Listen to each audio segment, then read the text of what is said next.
Assalamualaikum warahmatullahi wabarakatuh. Kami dari kelompok 9 akan mempresentasikan tentang biaya standar. Perkenalkan, nama saya Raffi Rizat Al-Farizi dengan NIM akhir 239. Saya Herbiasera Febriana dengan NIM akhir 049. Saya Indriana Agustina dengan NIM akhir 050. Yang pertama adalah biaya standar.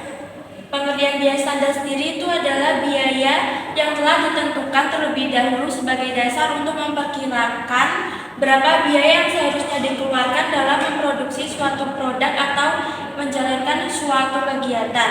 Biaya ini disusun berdasarkan data historis yang telah disesuaikan dengan kondisi masa depan, sehingga dapat digunakan sebagai alat perencanaan dan pengendalian dalam perusahaan. Selanjutnya ada tujuan biaya standar. Tujuan biaya standar ini adalah untuk membantu perusahaan mengontrol pengeluaran agar biaya produksi tetap sesuai dengan rencana. Selain itu, biaya standar juga digunakan untuk mengukur apakah proses kerja sudah efisien atau belum. Jika terjadi perbedaan antara biaya standar dan biaya yang sebenarnya, perusahaan dapat lebih mudah menemukan penyebab penyimpangan tersebut dan mengambil keputusan yang tepat. Selanjutnya adalah manfaat biaya standar. Manfaat biaya standar bagi perusahaan adalah mempermudah pengawasan terhadap biaya produksi sehingga pengeluaran dapat lebih terkontrol.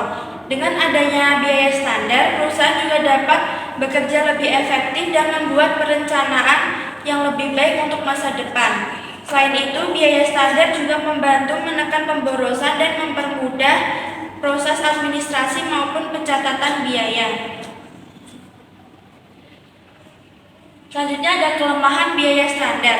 Meskipun biaya standar memiliki banyak manfaat, juga mempunyai kelemahan, yaitu penentuan standar biaya terkadang sulit dilakukan secara tepat karena kondisi produksi dapat berubah sewaktu-waktu.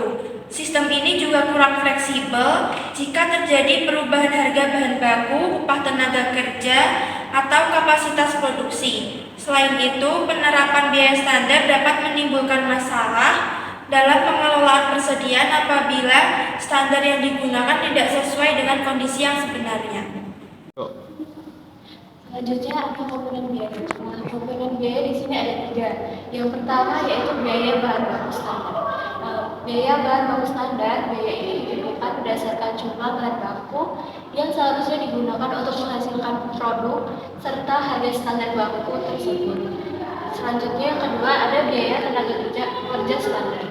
Biaya ini terdiri dari jam tenaga kerja standar dan dari tarif upah standar yang telah ditentukan sebelumnya.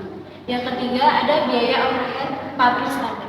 Biaya ini merupakan biaya tidak langsung yang terdiri dari biaya tetap dan variabel yang dibebankan berdasarkan kapasitas tertentu. Di sini ada biaya standar bahan baku. Biaya bahan baku standar. Biaya bahan baku standar ditentukan berdasarkan catatan masa lalu atau melalui penyelidikan teknis. Jumlah bahan yang digunakan tergantung pada jumlah unit produk yang dihasilkan dikalikan dengan standar penggunaan bahan per unit. Standar penggunaan bahan ini disebut sebagai kuantitas standar. Harga bahan baku standar dapat menggunakan harga yang berlaku saat ini atau harga yang diperkirakan akan berlaku di masa mendatang. Harga standar ini kemudian dikalikan dengan kuantitas standar untuk menentukan biaya bahan baku dalam proses produksi. Next. Selanjutnya, biaya tenaga kerja standar. Biaya tenaga kerja standar terdiri dari 2 unsur utama, yaitu jam tenaga kerja standar dan tarif upah standar. Jam tenaga standar ditentukan dengan mempertimbangkan waktu istirahat, keterlambatan yang tidak dapat dihindari seperti menunggu baku, menunggu bahan atau perbaikan mesin, serta tingkat kelelahan pekerja. Hal ini karena tidak mungkin pekerja bekerja dengan kecepatan yang sama secara terus-menerus. Tarif upah standar ditentukan berdasarkan jenis pekerjaan, tingkat keterampilan tenaga kerja, dan rata-rata upah yang diperkirakan akan dibayarkan. Yes. Selanjutnya, biaya overhead pabrik standar. Biaya overhead pabrik standar berkaitan dengan berbagai tingkat kapasitas produksi, yaitu yang pertama kapasitas normal. Kapasitas yang biasa digunakan dalam kondisi normal. Yang kedua ada kapasitas standar. Kapasitas yang ditentukan sesuai standar produksi. Yang ketiga, kapasitas sesungguhnya. Kapasitas yang benar-benar terjadi. Tarif biaya standar pabrik, tarif biaya overhead pabrik standar dihitung dengan membagi total biaya overhead yang dianggarkan pada kapasitas normal dengan kapasitas normal tersebut. Biaya overhead pabrik terdiri dari biaya tetap dan biaya variabel. Sehingga dalam praktiknya tarif ini sering dipisahkan untuk tujuan pengendalian biaya dan penentuan harga pokok produk tersebut. Selanjutnya kita ke jenis biaya overhead pabrik. Jenis biaya overhead pabrik sendiri terdapat 4 jenis biaya. Yang pertama yaitu biaya overhead standar. Biaya ini dihitung dari tarif standar dikalikan jam kerja standar. Lalu yang kedua biaya overhead sesungguhnya merupakan biaya yang benar-benar terjadi. Lalu yang ketiga biaya overhead yang dibebankan atau apply. Biaya ini dihitung dari jam kerja sesungguhnya dikalikan dengan tarif standar. Lalu yang keempat adalah biaya overhead yang dianggarkan. Nah, biaya yang telah ditetapkan sebelumnya berdasarkan kapasitas tertentu. Lalu kita ke analisa selisih biaya produksi pada selisih biaya bahan baku langsung. Pada selisih biaya bahan baku langsung terdapat 3 model selisih. Yang pertama yaitu model 1 selisih atau the one way model, yaitu selisih antara biaya sesungguhnya dengan biaya standar tidak dipecah ke dalam selisih harga dan selisih kuantitas. Tetapi hanya ada satu macam selisih yang merupakan gabungan antara selisih harga dan selisih kuantitas.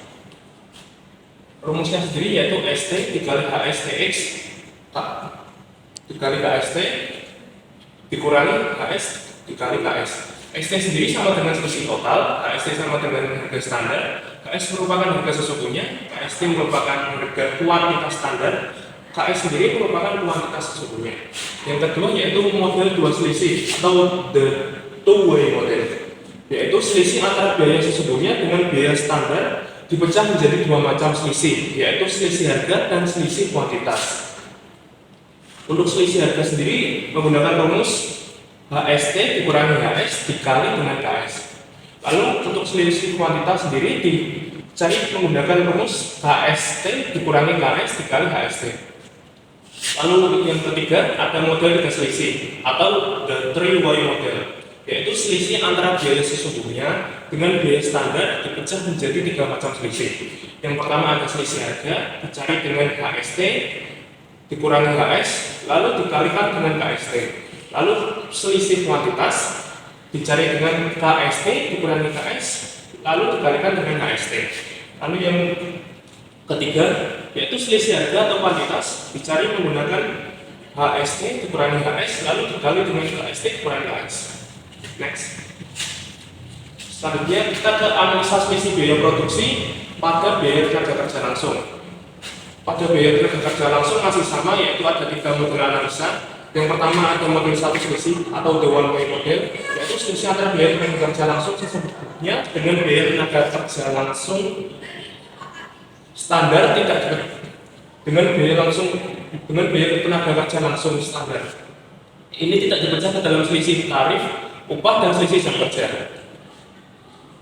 Untuk rumusnya sendiri yaitu JKSTD dikali tarif STD dalam kurung lalu dikalikan dalam kurung JKSS dikali tarif SS, yang dimana JKSTD sama dengan jam kerja standar, JKS5 sama dengan jam kerja sesungguhnya. Tarif STD merupakan tarif upah standar, lalu tarif SS merupakan tarif upah sesungguhnya. Yang kedua yaitu metode 2 selisih atau the two-way model, yaitu selisih biaya tenaga kerja yang dipecah. Yang pertama ada selisih tarif upah, yaitu tarif STD dikurangi tarif SS dikali JKSS. Lalu yang kedua selisih efisiensi upah, yaitu JKSTD dikurangi JKSS dikali tarif STD. Yang ketiga yaitu metode 3 selisih, yaitu selisih biaya tenaga kerja yang dipecah menjadi 3, yaitu selisih tarif upah, tarif STD dikurangi tarif SS dikali JKSTD. Lalu selisih efisiensi upah, yaitu JKSTD dikurangi JKSS dikali tarif STD. Lalu selisih tarif atau efisiensi upah, yaitu JKSTD dikurangi JKSS dalam kurung dikali tarif STD dikurangi tarif SS dalam kurung. Next. Selanjutnya kita ke analisa selisih biaya produksi pada biaya overhead pabrik. Nah, perhitungan selisih biaya overhead pabrik berbeda dengan perhitungan selisih biaya bahan baku langsung dan biaya tenaga kerja langsung. Perhitungan tarif biaya overhead pabrik menggunakan kapasitas normal, sedangkan pembebanan biaya overhead pabrik ke produk memakai kapasitas sesungguhnya. Dalam sistem biaya standar, selisih overhead juga dipengaruhi oleh kapasitas standar. Nah, kesimpulannya, biaya standar adalah biaya yang ditentukan sebelumnya untuk membantu perusahaan dalam merencanakan dan mengendalikan biaya produksi. Sistem ini berguna untuk mengukur efisiensi kerja, mendeteksi penyimpangan biaya, serta membantu pengambilan keputusan.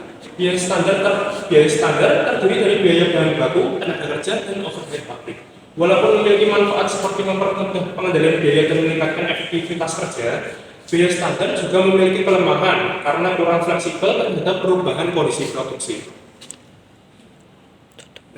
Sekian dari kelompok 6. Apabila salah kata, kami mohon maaf. Wassalamualaikum warahmatullahi wabarakatuh.